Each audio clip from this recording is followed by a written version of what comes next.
Thank you again, everyone, and welcome back. We had such a great time yesterday. I hope you had time to process some of those conversations, make some new connections. I personally had an awesome time at the happy hour talking to a few of y'all, learning more about what y'all do. And Dustin, I think you got a few things to say. Yes. So before we really dive into the agenda today, I want to highlight something special that you're going to find in your digital agenda if you haven't seen it already. And that's a letter from Delaware Senator Lisa Blunt Rochester. She's a longtime supporter and advocate for smart growth, and she was not able to make it today, but she sent a letter, and in that letter, she makes it clear that the research, advocacy, and guidance from folks like you in this room are absolutely essential to Congress and what's happening there. And so as we transition into the first conversation of the day, I want to underscore some things from the letter that feel particularly important.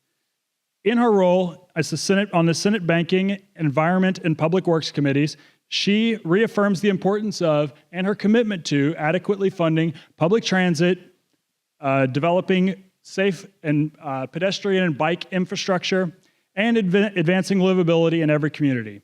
And importantly, she reminds us that progress doesn't stop. It can't stop. These are too important to just, push pause. So, the fight goes on. And she's fighting to maintain momentum and find bipartisan pathways to advancing smart growth, just like all of you are. So it's a good reminder that we're not alone in this work, and that what we do, what we talk about, the things that we work on in this room and out of it are really helping to inform and inspire action in the real world. Yeah, we work a lot with Senator Blunt Rochester, and we appreciate her deeply. We're looking forward to working with her on surface transportation and more smart growth opportunities. I also want to take a moment to appreciate our sponsors again, AARP, PG&E, AirUp, the Low Income Investment Fund, the National Association of Realtors, Greater Washington, and Opticos. All right, so we have a jam-packed agenda today, some really exciting discussions, panels, workshops. So with that, I'm going to pass the mic back to Calvin, and he's going to tell us about the first panel of the day about funding equity. How's everybody doing? Yeah, okay. Well, I'm sleepy too. I'm still caffeine, getting some caffeine in. So just wanted to say some quick reflections about yesterday.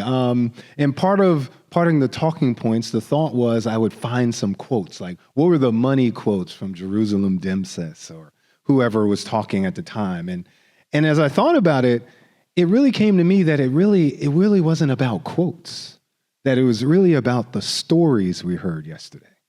The story that Jerusalem Demsis, as a young girl in Montgomery County, and her story about, well, if housing, multifamily housing, affordable housing, attainable housing wasn't built in an area that was wealthy, that then would allow her to go to a school, that then would allow her to learn the things that she learned and become who she was to be the keynote speaker at the summit yesterday.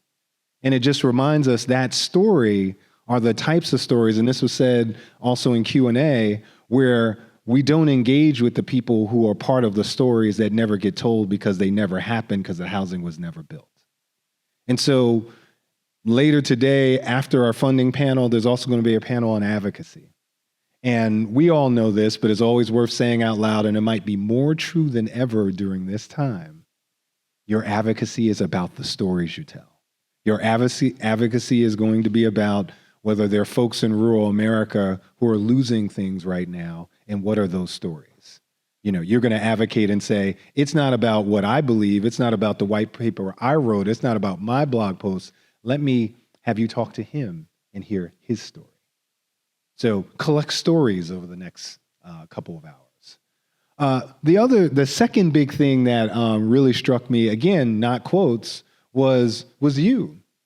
I've been lucky enough to meet so many of you just in the last day, and knew many of you before, but also just looking around, walking around, and seeing people who did not know each other talking to each other. So the other big takeaway wasn't quotes, it was fellowship. It was the time you guys were spending getting to know each other, learning what you guys do, randomly architects meeting architects at breakfast type of thing. True story, just happened 30 minutes ago. And so stories and fellowship. So let's make that a continual theme for the rest of the day. But I do have a quote. I do have a quote as my way of introducing what is going to be a fabulous next panel. And the panel is called Funding Equity. And so I was thinking, Aristotle, I couldn't find anything. Mark Twain, couldn't find anything. Was it something from like Shakespeare? And then I remembered the great philosophers, the rap group Wu-Tang Clan, has a seminal song. Does anybody know where I'm going here? Cash rules everything around me. So all the things that we talked about yesterday, all the stories that we heard, all the things that we learned, ultimately end up with one question. How are we going to pay for that? Who's going to fund that? Where's that money coming from? And as I talked about yesterday, the dismantling of the federal sector, the dismantling of the nonprofit sector has lots of policy issues and all these downsides. But one of the biggest downsides that we all know is suddenly a loss of funding that we all used and supported our work. So the last thing I'll say, and James will talk about this framing as well, is it's not just about funding equity for today, but it's what's your vision for tomorrow? What are the tools that we should have that we never had? And so let's not just go back. Let's not just build new financing tools better. Let's think differently. And with that, I'll give you the panel. Thank you.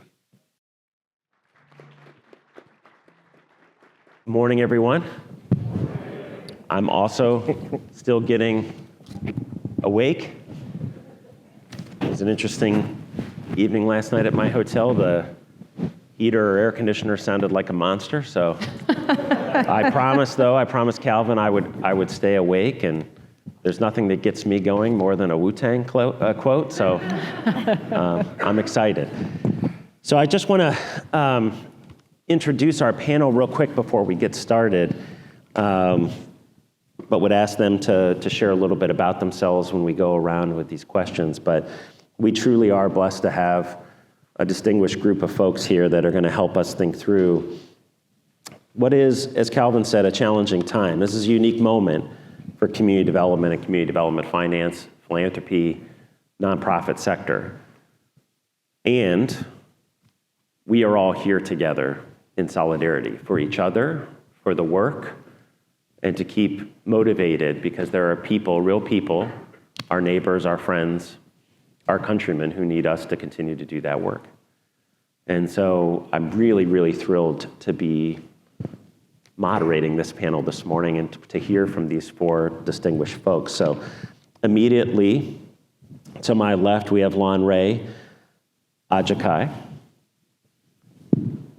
David Lipsetz, Yoli Davila, and Alicia Hill. And Lon Ray, I'm going to start with you, but we'll go down the line for this first question. But how have the shifting political and funding realities impacted your work, and how are you responding, or are you seeing your particular sector responding? So, hello everyone, first and foremost at SGA family. It's a pleasure to be here. I will tell you now, an emerging developer, the non-traditional developer, how it affects my work. I have 3 developments in an area called the Green District PVD in Onlyville, Providence, Rhode Island, of which I am the developer of. One is a mill building that I'm revitalizing. It's blighted currently and has been for the last 14 years. 2 are parcels that in our city of Providence, Rhode Island, are MU 75, which essentially means you can build up to 75 feet high. If I were able to get all 3 done, it will be 254 residential units, economic development, workforce development, in an area that has for 4 decades kind of been and underserved because manufacturing left it over 40 years ago, like many areas in the city, in the United States. So I applied for the Coalition for Green Energy, the Greenhouse Gas Reduction Fund.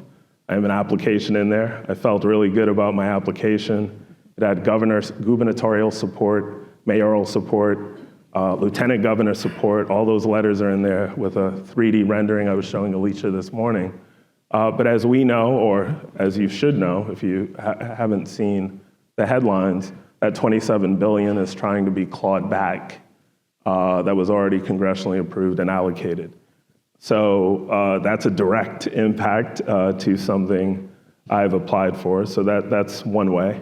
The second way is there's a trepidation with investors, with developers, with financing institutions, while we are getting probably more executive orders than we've ever had in history, regardless of what side, red or blue, you are. That leads people to pause, and it leads people not to move and make decisions. So that affects almost everybody, because everybody's taking a wait-and-see approach. Unfortunately, we're just in the beginning throes of a lot of that. So those are two direct impacts for me. The area with the developments I'm doing would become a neighborhood. It's never been a neighborhood before. It's been a manufacturing area. So that not only affects me, but it affects the broader community. At the time I'm speaking to you, Providence is ranked 3rd in Zillow for the hottest real estate market in 2025. But it's also ranked number 1 for lack of affordability. So it's not about whether I am, it's financially profitable to me. My properties have gone up 6 times in 3 years, 6x. So the smartest thing, if I didn't care about, and it was used yesterday by Chris, legacy and restorative, if I didn't care about the community or wasn't from the community or a first generation native of the community, I would sell. But I care about the community. So that's how it's affected me in 3 different ways. Wow. David, tell us about rural America, no pressure. If you've been to one rural town, you've been to one rural town. Yep. So don't count on me for a description of the overall. But thanks for having me, by the way, you and Calvin and others, Smart Growth America. The Housing Assistance Council provides neither housing assistance nor are we a council. However, we have been a CDFI and a research shop and delivering training and TA, rolling it up into policy development here in our DC base with staff, 24 states across the country, but serving the nation, Puerto Rico. And what we do essentially is wake up every day thinking about what is it that has rural America and the places of persistent poverty in rural America suffering under a structure that's not built for its success. And if you don't know already coming in that 82% of the nation's persistent poverty counties are rural.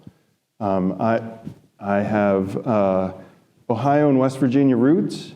In some of those places where persistent poverty, being 20% of the population in poverty for 30 or more years, and wondering why it is that that's happening. But I also ran off to some big city work and learned a few lessons there.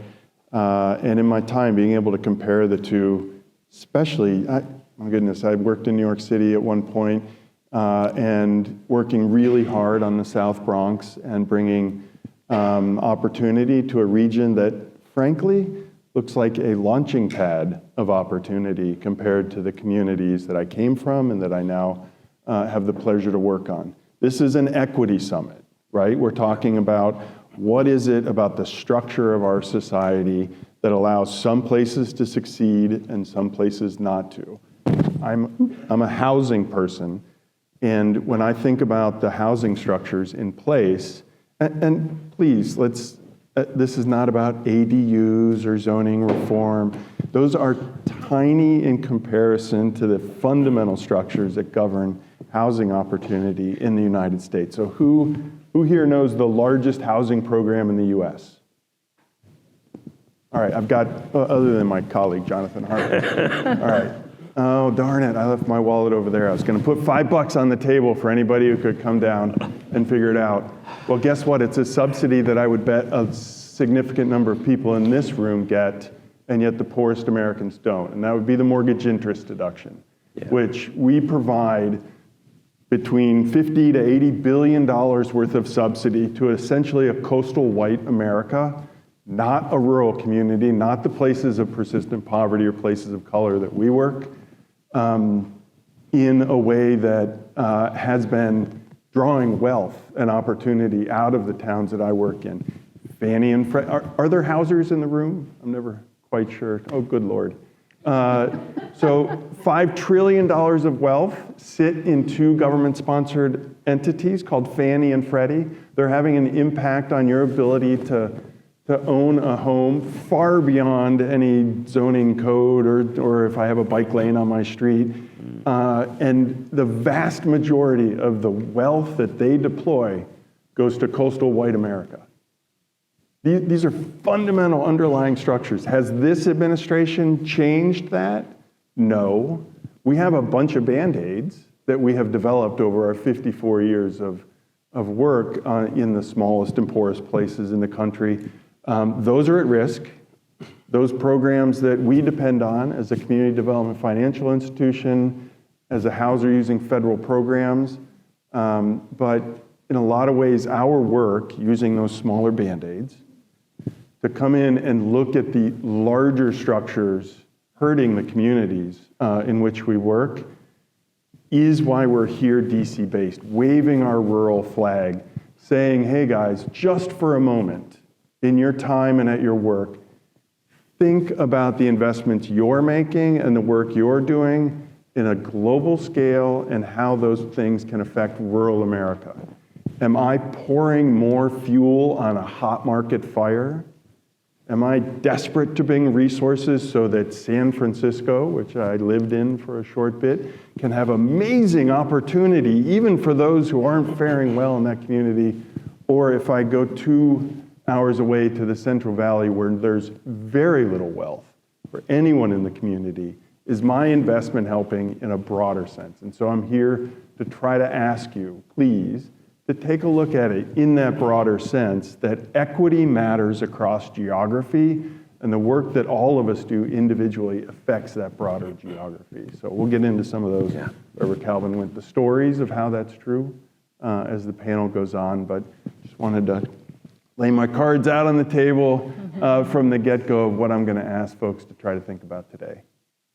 That's wonderful. Thanks, David. Yoli, how's private banking and institutional banking responding? Thanks, James, and thank you all for having me. Yoli Davila, Southwest Territory Executive for Community Development Banking at PNC. Based in Pittsburgh, that's where it's headquartered. We're a coast-to-coast operation. From New York City to San Diego, from Seattle to Miami. I oversee our operations from Texas to California, and that's primarily working on our CRA lending and investing, and also managing our sponsorships and philanthropy for the area. We work primarily with affordable housing developers and nonprofits whose missions are to serve low to moderate income communities, focusing on equity. And I was telling James earlier, y'all are going to get me in trouble because I can't be financing equity. That is a bad word now. But seriously, I mean, smart growth is key to community wealth and key to thriving economies. The effects are real of this new political reality. They are concerning, and rightfully so. However, for banks and for PNC in particular, that does not shift our commitment to what we are doing. We will continue to serve our clients and our grantees and our communities with that same focus. Nothing is changing for us. We've been doing it for the last 100 years, and we will continue to do so under these new circumstances. We still operate under a CRA mandate too. That is not changing. And we have a responsibility and are held accountable to our communities. We also have a community benefits plan, which we launched in 2022, $88 billion over a 4-year period, serving low-income homeowners, small businesses, and community developers. Again, all with this idea of smart growth in place, ensuring that communities have accessible and quality and affordable transportation systems, healthcare, housing. Again, this is what thrives, makes our economies thrive. And PNC knows that when our communities thrive, we thrive. We can't do it without you. At this moment, we continue to work with our partners, and we are asking different questions. As Lanre said, there is a little more hesitancy, but we want to know what your strategy is. What's your approach? How reliant are you on government funding? So these are going to be new questions that your banker may be asking you. How reliant are you on any government guarantees? How much of your 2025 budget are you expecting from government funding? So these are all very real questions, but again, from the point of view from PNC, we are not shifting that focus and that commitment. Amazing. Alicia? Well, first off, James, thanks for moderating the discussion, and to the SGA organization for inviting me to participate. My name's Alicia Hill. I'm currently the Vice President and Assistant Portfolio Manager at FCP. We're a real estate owner-operator based here in DC, but we own and operate around 30,000 units of workforce and affordable housing across the country. And also, I participate with SGA in a more robust way as the chair of the Locust Coalition, focusing on our efforts towards inclusive smart growth and transit-oriented development as part of the SGA overall advocacy agenda. And the current environment's interesting, and I also think the word equity is interesting. So from my position as an investment manager, what equity means when we're actually looking to deploy capital into communities, and what we're seeking is really on behalf of a very broad set of stakeholders. And as was raised earlier by the other panelists, the current environment being as uncertain as it is creates a lot of paralysis in our ability to really be thoughtful around what we can achieve. So to give you an example, when we're looking at opportunities to invest in the communities that we serve, we ultimately are doing so on behalf of capital providers that are oftentimes representing constituents as well. They might be pensioners, it might be an endowment or community foundation that has a capital preservation focus. So there's this sort of very fragile, very complex ecosystem of partners that are involved, where we're all trying to solve for either a specific financial return or a set of mission imperatives at the same time, and we're trying to do so with a capital markets environment that's moving around in ways that we can't predict, and lots of information that is hard to rely on. And so in terms of how the current environment is changing, frequently the questions that I get are questions that historically I've not had to answer the same. So when I get questions around, well, how certain is HUD funding on a Section 8 deal? That's a very frequent question that I've always received in my career working on transactions, but historically my answer would be, well, technically it's possible it could go away, but very, very, very low probability. And here are all the examples why it's a low probability. And here's the process by which, were that to happen, we would continue to advocate for finding other remedies. You can't really answer that question the same today because of the frequency of change or the specter of change. We don't know if it'll actually change or not. So that makes it very challenging. I think also, as someone who does not work on a lot of rural initiatives, for example, because of the type of geographic footprint that we have, but who's very cognizant of how across all communities they're very different. We really think it's important to be able to be thoughtful in having a very bespoke investment approach for every deal, every property, every community that honors what that community looks like. And we can't do that without cross-sector participation. And so a lot of that historically has been through the partners that we work with on individual properties, different community stakeholders weighing in to help us understand what is the right alignment for our business plans.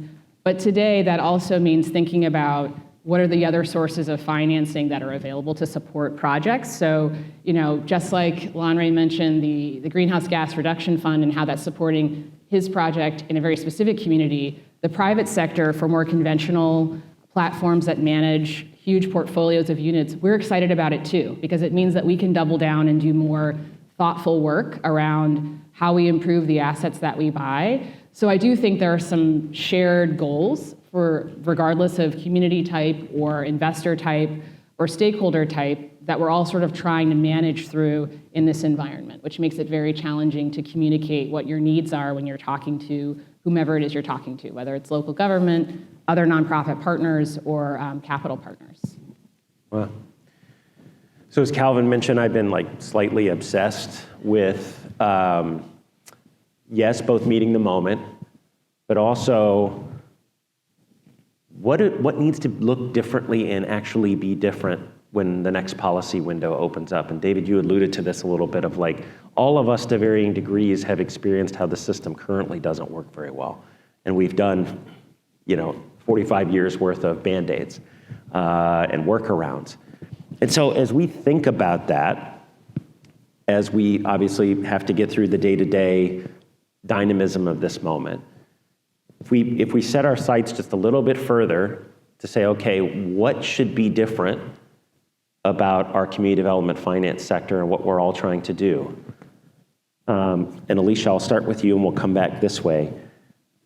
How do we build better and different funding models and partnerships, not just to meet this moment, but to create better systems in the future?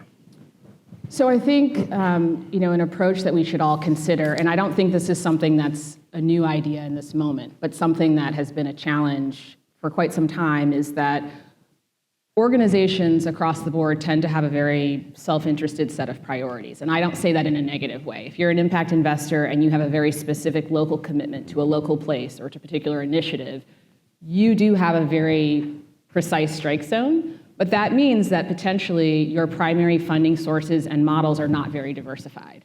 So it puts you in a position where you're not necessarily able to leverage the full suite of tools that exist depending on what your priorities are. And so I think going forward, it's important for organizations to really take a look at your context. And we're doing this as well on our own at my organization as well, is taking a step back to understand, with the capital that we have available today, for example, what is that capital best served for? What are the types of projects that we can support? What are the ones where it's more challenging? And where are the gaps and where do we need some assistance?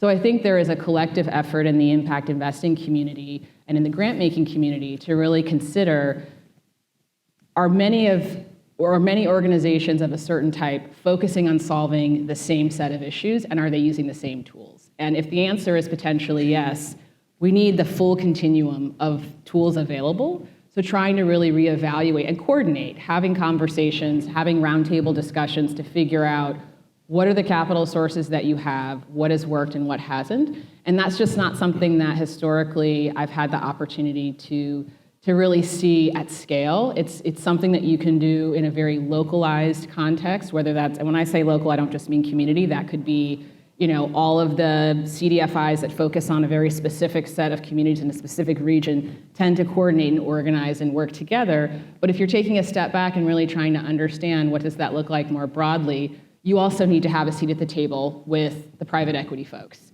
You need to have a seat at the table with the private sector developers, because we're sort of all solving for the same things, but we do not coordinate well. So I think that's a missed opportunity overall. I'll share just a brief anecdote. I've had the pleasure of working both at a CDFI before that was very large, where we allocated capital to individual developers of various capacities. I've also been fortunate to work on the owner side that really doesn't leverage CDFI funding at all, because there was never a need and that was not the primary capital partner.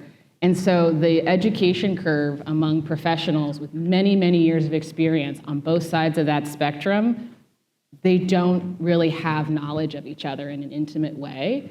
And I think that that's a role where nonprofits in particular, in this environment where we're lacking incentives to do any type of real estate development, and we're lacking incentives to execute, to support folks in our communities, that's where nonprofits can play a really thoughtful, honest broker role, because they have that trusted knowledge, boots on the ground knowledge, that frankly, on the institutional side, we just don't really get access to. So I think there's some bridge building that can be done there to knowledge share about tools that are available. Thank you. Yoli? Thanks, Alicia. We're all part of this ecosystem, right? So it doesn't seem, it actually seems elementary. It's pretty obvious we have to collaborate. What is it that the private sector can do, government, philanthropy, and it's to collaborate. And we need to do it with that same urgency and that same strategic mind that came around when COVID was, first hit us. That PPP program, it launched, everyone worked swiftly. I remember BBVA, now PNC, was one of the first banks out there extending the PPP loans. And so we have to get into this mindset that we have to work together and making this happen. Lenders, PNC included, need to start thinking about how can we be a little more flexible? How can we consider concessionary pricing? How can we waive certain policies in the moment that are strict with parameters we have? Of course, we have to do it all within safety and soundness. We still have to make sure we are compliant with regulations. But just getting out there and thinking about how can we support the community best. And again, doing it with this level that is going to continue to advance your missions. Again, it seems pretty simple. James, are we going to get into what philanthropy can do differently? I'm going right next. Hold that thought. Okay, I will. But so, David. Darn it.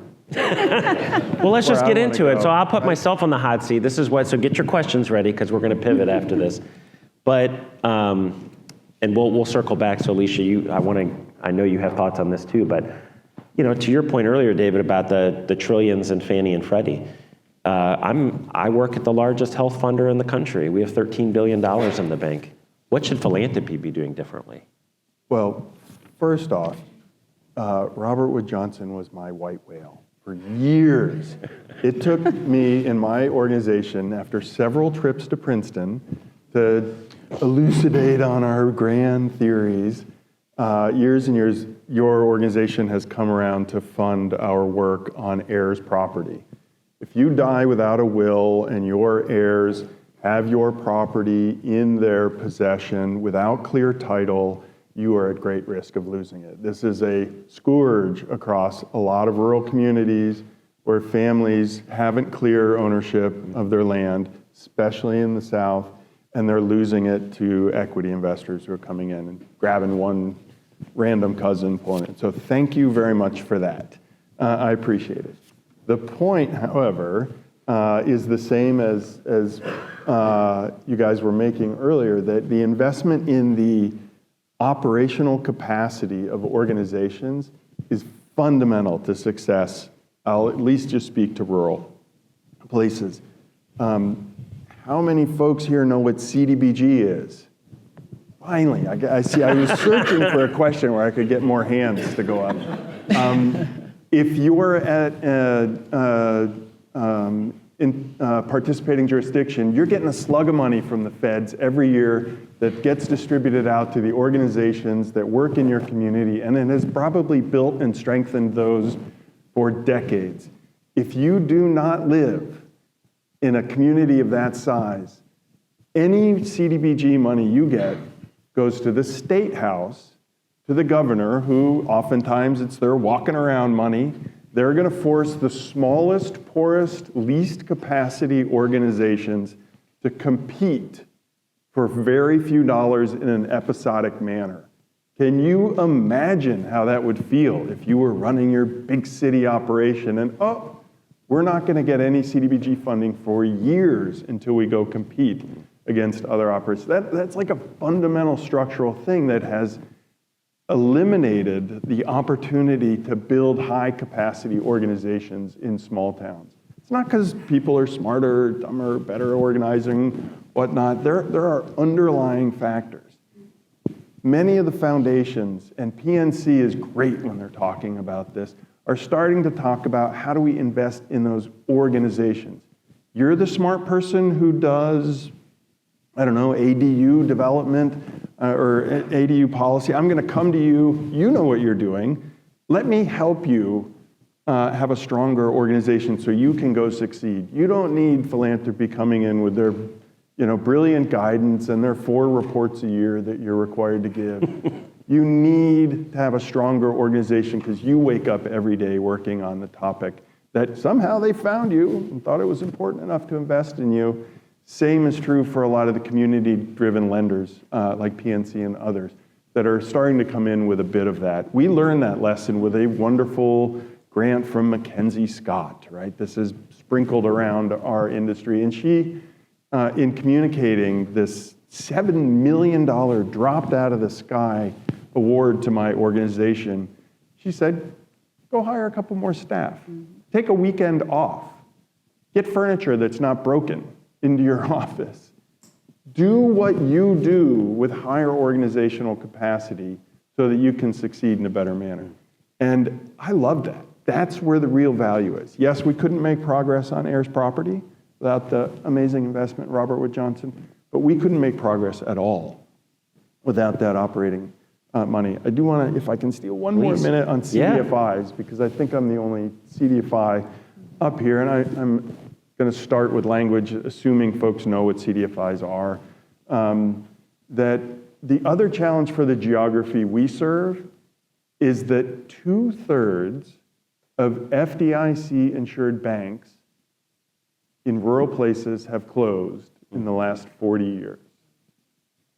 Who else in the country is seeing the loss of bank branches in your neighborhood? How many storefront cafes of Capital One can you walk into now just within this DC area to find an investment of storefront? Well, that's really important because the driver, the single biggest driver for community investment in the country from our private sector finance partners is the Community Reinvestment Act. And that act is fundamentally based on the location of a branch. Your proximity to a branch is where your requirement to invest in the community is. Some do better than that, thank goodness, but many of the largest banks in the nation couldn't care less about bringing capital to the geography I work in because their regulator doesn't require it, doesn't ask about, doesn't push for it.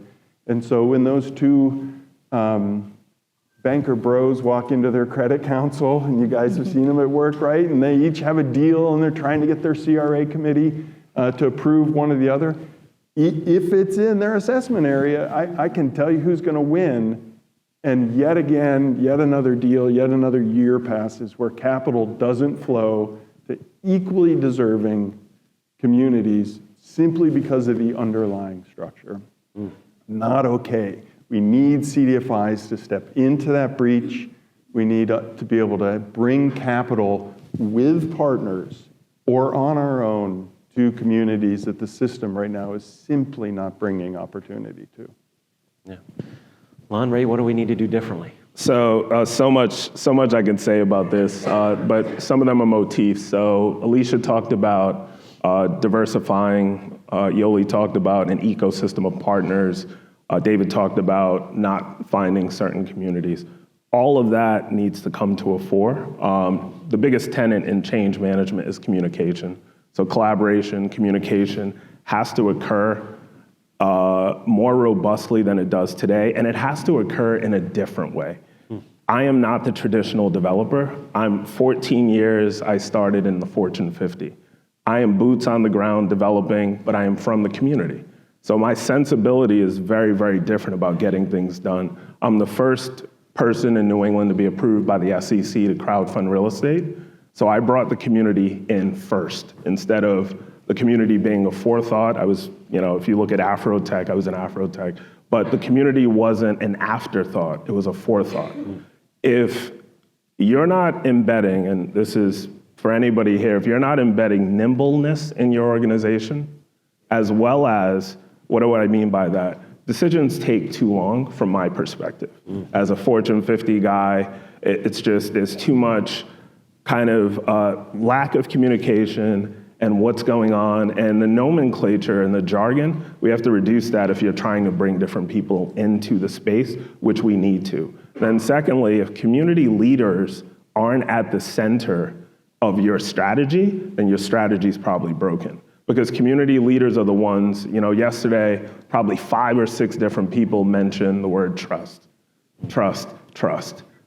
That trust comes from, with many things that have happened in the US over decades, or going all the way back in 1900s, 1910, a lot of community members don't trust certain institutions and organizations.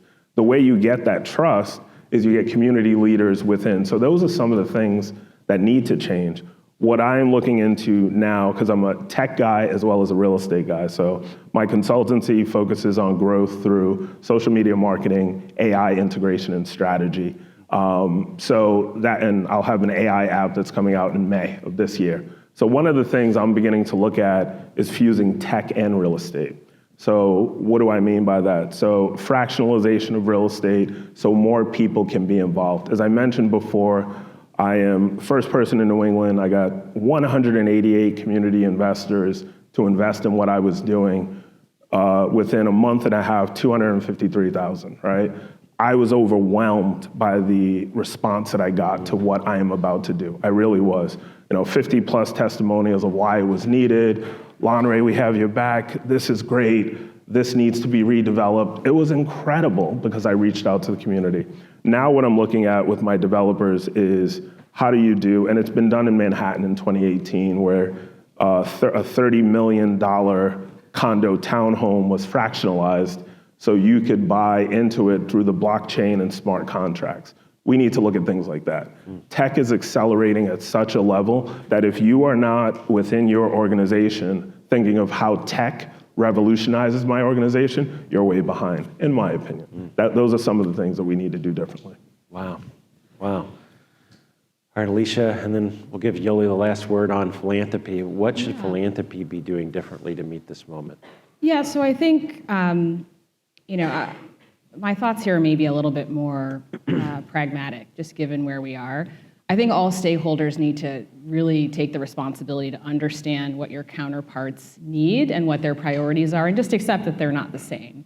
And so, for example, as it relates to philanthropy, I really agree with a lot of the feedback here around delayed decision-making, administrative processes, et cetera. But I think we have to ask, why is that necessary? And what really comes to mind for me is that there's oftentimes a funder or some stakeholder that has a vested interest in some aspect of information or something that's really driving a lot of that administrative burden. So we do need philanthropy to find ways to be more efficient, but I think we also need to think about the idea of where the gaps are that I mentioned earlier. So some observations I've seen are heavy emphasis on technical assistance, which is great, but oftentimes really the funding going to direct service delivery or direct source to a deal, those types of efforts are important too. So we can't solve everything at systems level, and everything can't also be acute. And I do want to say and make a comment on CDFIs.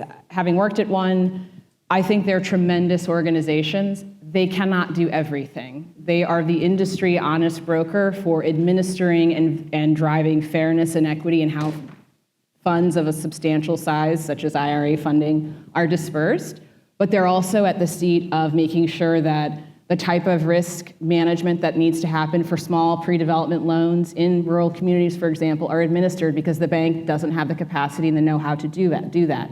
They can't necessarily hire as many people as is needed well before knowing if they're going to get an allocation of new markets tax credits. So it's those types of fundamental just facts and fact patterns of our industry in the community development space where philanthropy's awareness of some of that's an opportunity. It's an opportunity to say, hey, we can support capacity building in trying to find the most innovative funding solutions that aren't going to just impact one organization, but can help the entire ecosystem. Or, to your point, we can think about the fact that, hey, in order to get ahead of the staffing need that's going to be necessary to be able to react quickly with a lot of changes to potential regulation or resources, maybe that's a place to lean in. I think also we need to separate the difference between impact investing and grant dollars. They have different roles, and they're not necessarily all going to support the same type of work. So, one grant out the door is one grant out the door. An impact investment that has some probability of return can potentially be used in other ways. So I do think there is an opportunity to think about where can we lean into some of these different use cases and also accept a collective responsibility to, if you're more programmatically oriented, coming up the curve on how the capital flows, what are the interests there, helping to provide your subject matter expertise to help educate folks that are investing so that they understand that maybe they've mispriced or misevaluated the risk that's associated with deploying in a very specific project in a community that doesn't screen for CRA because it's not caught on the assessment area. So I think there's some collective shared responsibility and work where we can try to assist in making it a little bit easier for us all to make the case to the various folks that we have to answer to and get buy-in from over time. Yeah. That's so critical, and I would imagine that the organizational capacity needs of CDFIs in this country has not decreased in the last 90 days. So this is good to hear.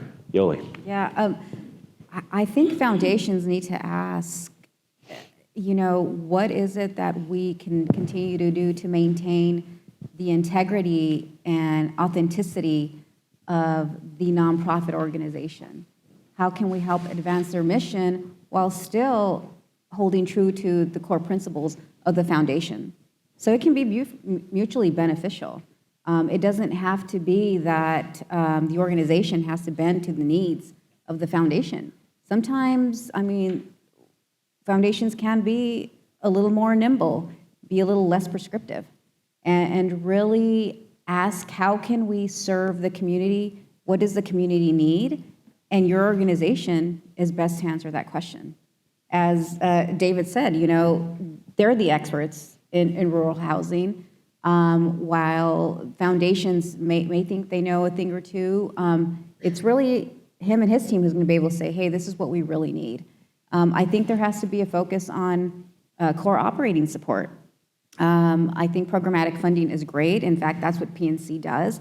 I do come from another financial institution where operating support was something that we did, and the organizations loved us for it because they would say, thank you, I need money to pay for the alarm system. I need money to get new computers and get new computers and technology for my team. I need new furniture. And so I think foundations really need to look and consider this trust-based philanthropy. And really the core tenets is very simple, is what does the community need? How can we be responsive with that funding? And trust-based philanthropy is something that bankers and banks and foundations are being asked to consider more and more, including PNC. So at the very basic level is how can we support the organization with what they need.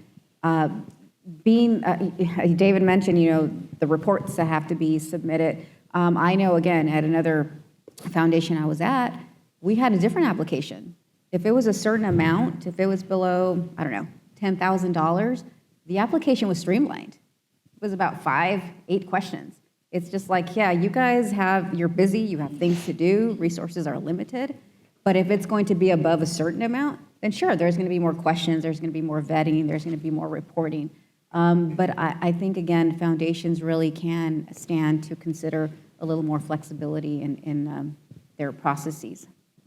Wonderful. With about 20 minutes left, we want to pivot to you all and invite questions from the audience. So I'm looking at Rachel, who's going to come around, and so get those hands up, and we can start. All right. One of the challenges we're having locally is DC has put a lot of environmental policies on the books related to development, so building energy performance standards, net zero standards, and renewable energy like carve-outs. And we're starting to see some pushback from the development side on how that is making projects more expensive. Obviously, you have that, you have tariffs, you have limited capital coming in from the federal government and then from the DC side as well.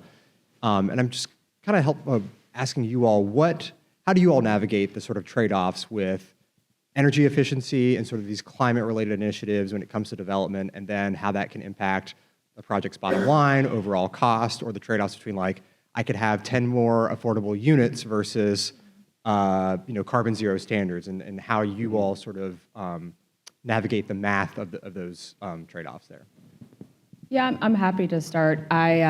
So I think every organization has a North Star with its strategy. And, like for us, for example, that's affordability. And that is the #1 anchor priority. We certainly recognize the social determinants of health that have to do with quality of buildings, certain systems, but we anchor around affordability and then try to solve for what is feasible beyond that. And I think to your point, if there are funding solutions available that can enhance the ability to retrofit or improve the physical asset itself, or to offset those costs in a development project, we pursue that. But I think you have to try to manage between what are you required to do and how can you meet that standard without necessarily sacrificing sort of your overall mandate, depending on what that is. If it is to start with the green building first, then that is something that you have to consider. I would also say, and I'm talking more in the context of an existing building. However, you can do a lot after you own a deal as well, right? So you don't necessarily have to solve for all of the improvements and sustainability goals that you might have for a project at the outset. You can look to find ways to do that over the course of your investment period. And so I think that provides a little bit of flexibility overall, so that you can pursue that. But it's a huge challenge, and in particular, I'm sure some of the pushback you're seeing is folks don't necessarily want to develop in certain areas, especially in this region where the standards may be different depending on where you are in the Mid-Atlantic overall and in the DMV versus in one particular location. But that's some of the ways in which we try to manage through that, is trying to anchor around one mission imperative and then stretch as far as you can in certain areas, solve for what you can solve for today, pursue something else over the course of the time that you own the deal. And to the extent you can't do any of those things, making sure we have a seat at the table to educate the unintended consequences that happen from some of these regulations. By asking me for this, you're now saying that I'm going to have to displace these people here, and I can't solve for that, excuse me. As it relates to redevelopment of an existing structure, so I'll give the other side of the coin. I'll give you what I'm doing right now. So as you know, the pro forma has to pencil, right? At the end of the day, that's what it comes down to. So in order for me to drive some of the affordability I'm looking to do, I have to put in or look at what my city and state has. And in our particular case in Providence, a housing bond was passed for $120 million, which will have different tax credits and benefits that I can access. Our Commerce Department has a rebuild tax credit. The rebuild tax credit can be sold, which doesn't come on the debt service, right? The other program, which is a great program in the area that I'm in, is CPACE. And CPACE has a lot of benefits to it from a debt financing perspective. So if I don't build my capital stack creatively, I'm not going to be able to achieve the objectives I want. Some of that also includes going to different entities like foundations we have and having them do creative things like pay for the lease 10 years in advance because they can. Why? Because it helps the overall mission of the actual development. POC Foundation is a great foundation. They've just done what I think a lot of philanthropy should do. I'm going to go back a step to a question, which is meet the moment. So their email that just went out like 2 days ago, literally, was because we realize what's going on at a higher level in the federal government, we're putting out $6 million in grants that small nonprofits and nonprofits can apply for. They also have $1 million challenge that they're looking for a cohort of nonprofits to apply for. They're meeting the moment because they realize what's going on, not turning a blind eye to it. But it comes down to a lot of creativity for the pro forma and for the capital stack. Value engineering is another way that we're approaching it with my OPM.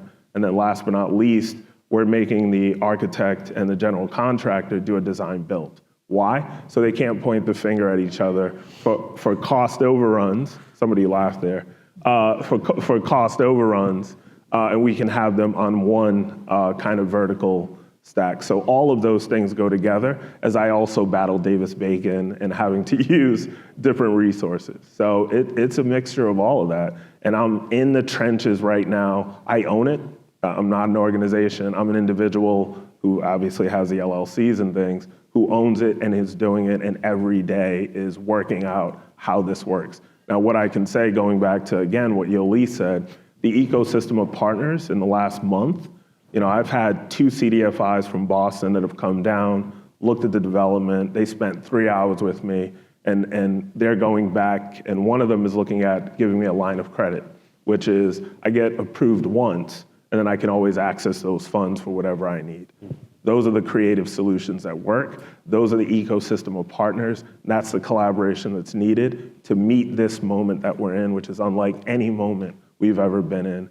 Like, I'm just giving you the real. That's kind of how I look at it. Amazing. Rachel? My question is for Landry. Some of the things that I was going to ask you already touched on to it. I think to build the equity in the neighborhood, affordability is a key, right? So I was kind of curious if, state or city has any kind of, subsidy program, for example, emerging developers fund us, or similar to that, 'cause I think New York City has that, state of New Jersey, where I come from, has similar program to, energize emerging developers from the neighborhood and community to support that kind of activities and affordable housing development in the area.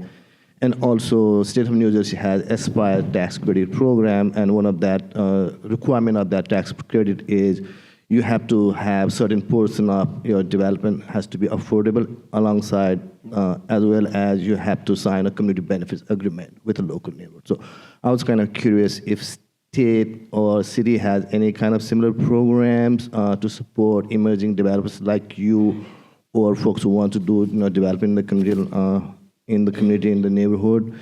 And second part is alongside with federal program, New Market and Low-Income Housing Tax Credit. Have you worked on some of those also?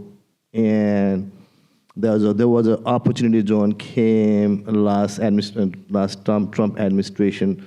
Have you kind of leveraged some of those opportunities, or is this something that's too difficult to work with? So I was kind of curious to know about your thought on that. Thanks for your question. That was a 3-part question, by the way. But I think I got all three. That was smooth the way you did it. So the first question, they don't label it an emerging developers program per se, but the programs that I've applied for within my state, one is called ARP, from Rhode Island Housing Acquisition Revitalization Program, which is specifically for blighted properties in the urban center. Mine is right in the middle of Providence, Rhode Island, a community that's 73% communities of color, and underserved, CRA zone, health equity zone, most impacted zip code by COVID-19. We got everything going on. So that was one of the programs we were able to apply for. The funding source underneath it at the time was the American Rescue Plan Act, which is specifically for those areas. In the city, it was mentioned before, CDBG funds. Obviously, they get that. We're in an urban center. So that's part of it. I, as you probably can tell, I'm not really shy. So I've gone to my mayor and the city planner with my attorney, and I've put out all the plans of what I'm looking to do in a forthcoming way to say, are any of these outside of zoning? I believe that what I'm doing is within zoning. Do you have any qualms about any of this? No, it's great. We love it. We want it. Okay, great. Will you give me a letter of support? Mayor, yes, got it. So I kind of was proactive with that, with the governor, same thing, a speaker of our house. They all support my project. So that's to answer your first question. Your second question about new market tax credits, in very much the same way, I leveraged my local JP Morgan Chase because they're one of the biggest providers of new market tax credits, and I got them to introduce me to the headquarters in New York. So I had a very good conversation with Olivia and June there, and had a conversation on new market tax credits. Now, for the first property I'm doing, which is 25 Bow Street, mixed-use development, incubation space, technical assistance, 30 residential units above, kind of a hub for the community. It won't necessarily work for that, but it probably will work for the 200 unit that I'm doing. So we've tabled it where I can come back. JP Morgan came out to the site to see it, their local division representatives. Again, the ecosystem of partners that we talk about in collaboration. So they've come to see it, and in the future I will reach out to them. Your third question was? Opportunity zone. So the indications, I think Alicia said it, we don't necessarily know everything that's going to happen in the future. If I had a crystal ball, I'd play Powerball probably, right? But the indications are that this administration will look to expand opportunity zones. I am 1 block from an opportunity zone. That's a wait and see. I don't, maybe somebody in here that works federally knows that, but from everything I read, it seems like an expansion of opportunity zones may be forthcoming. That's the only thing I can say about that. Yeah, I'll just add, so I spent a number of years working on Opportunity Zones 1.0, and Lanre's right, we don't know what's going to happen. But I think just to your question overall, writ large, there's not a whole lot of creativity across programs. If you take all the codes of all the various programs from different jurisdictions, you see very common themes and sometimes copy-paste language. So I think if you're a developer that has an interest, I think you can, and these are my views alone, but you can assume that your community has a vested interest in more affordable housing. Even if that's not what your project is focused on, you can assume that if you're going in and asking for support or want to align with their goals, that that's a top priority. You can assume oftentimes that they're going to be looking for units at a variety of AMIs. You can also assume that to the extent they do have any resources or subsidies, they may not have a specific program, but to Lanre's point, they do have a set of goals. So if you can come in with thoughts on, hey, in the state of Texas, there's an initiative called the Housing Finance Corp, where you can get tax exemptions to support a set aside of units at affordable housing. Would you all ever consider something like that?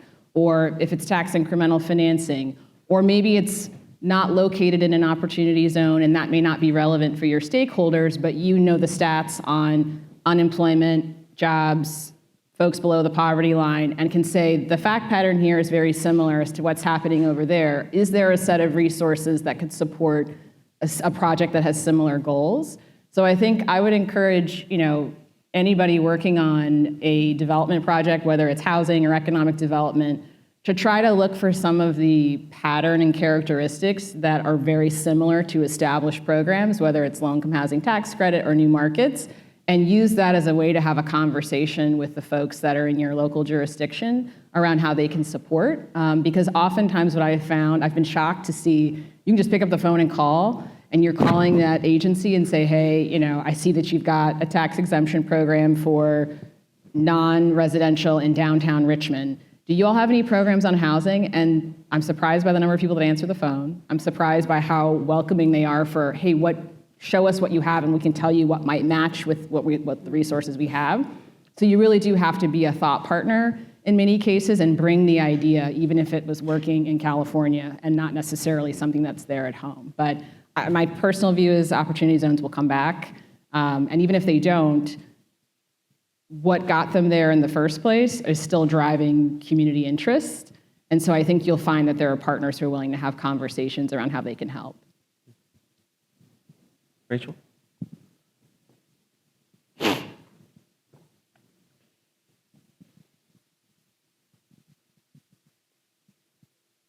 I'm from philanthropy, so I'm asking you to tell, it is a 2-part question, so I'm flagging that. Everything's up front here.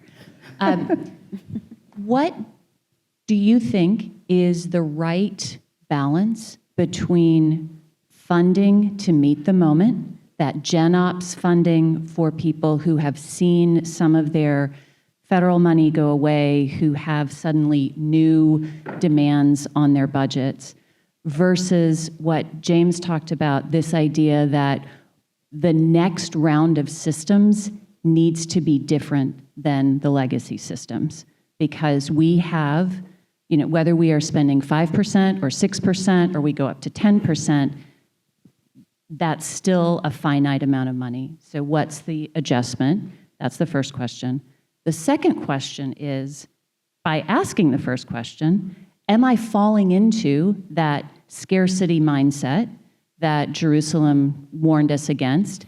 And if so, what is a more generative way for funders to think about this question, right? Between backstop, gap fill, and build for the future.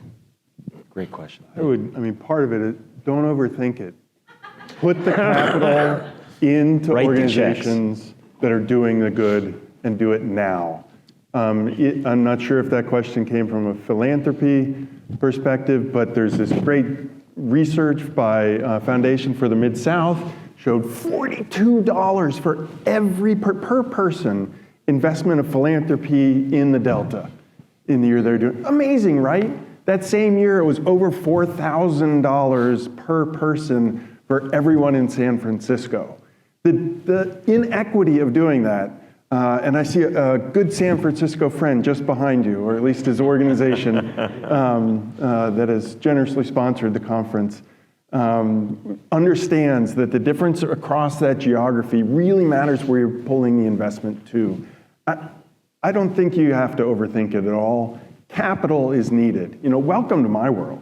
We don't have capital flowing to the communities we work in. Pick it up from the places where it exists and put it in the places where it's needed.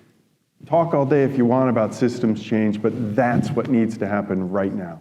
Yeah, I agree with David. It really is that simple. If you have the capacity, support those organizations that need it. Listen to what they are saying they need. It is about gap filling, especially now. I was talking to Beth earlier about how we have to be honest with what we are capable of doing. And we have to be honest with what everyone can and can't do. I mean, our foundation funds didn't just suddenly grow because of, you know, in proportion to this gap and this funding freeze and this clawback of funds. We're still working with the same amount of money. Now we have to just be more strategic in how we're deploying those funds, making sure that we are capitalizing those organizations that are doing the good work.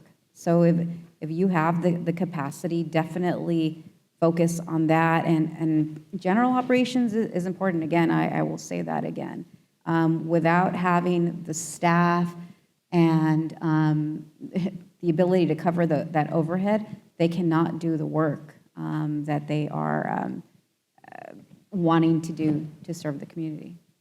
Yeah, I'll just offer maybe just a different view, which may not make it easier in terms of the collective feedback. But, you know, a good lesson that I learned in working with some family offices is that, and sometimes organizations are in preservation mode. Their living founder is dead, or they're no longer living, they're dead. There's no 2G, 3G, that's it. That's all the money that there is. And so I think having a sense, maybe not of scarcity, but really being able to run some sensitivities. If you know that you have a cap on what it is that you can allocate, however that money gets spent, if the sources that are going to refill those coffers, if they exist, are tied to government, if they're tied to other unpredictable funding sources that you may rely on, if you are someone that extends, you know, depending on the organization, that extends grants, loans, where maybe the repayment is uncertain or there's higher risk, think about what you want to, like what you can do today, and run a sensitivity on what you want to do in the next 12 months. Assume it's going to get worse. The need will be greater. If you want to be able to do more in the next 12 to 24 months, and what you have to work with today is reduced by half, and you can't replace that in line with your projected fundraise or however it is you do that, just be prepared to kind of think that through. And I think that's an exercise that doesn't have to be overthought. I think, you know, the same way that if I look at a deal and I wonder,